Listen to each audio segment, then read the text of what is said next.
La grande campagne de mise à jour du fichier électoral en vue des élections locales et régionales a commencé au Mali. Depuis le recensement de 2011, ce sont environ 1 500 000 d'électeurs nouveaux qui se sont rajoutés à la population en âge de voter. Nous avons pu mener à bien l'élection présidentielle, nous avons fait l'élection.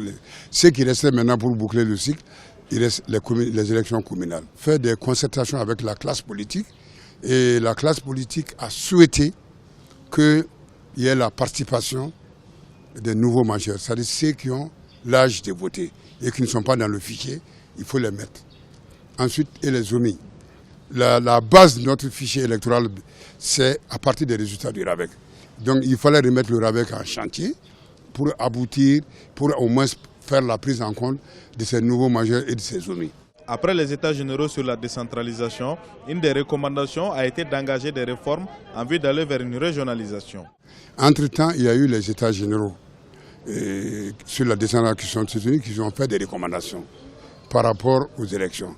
Et ils ont mis l'accent sur la régionalisation. En plus des élections communales, le fait d'aller à la régionalisation, ça nous a amené à réfléchir par rapport aux élections à venir. Il y avait un plan d'action qui avait été élaboré par rapport à ces recommandations. Et dans ces plans, il fallait également tenir des élections régionales. Donc nous avons réfléchi, nous avons dit que bon, les élections communales et les élections régionales vont être couplées.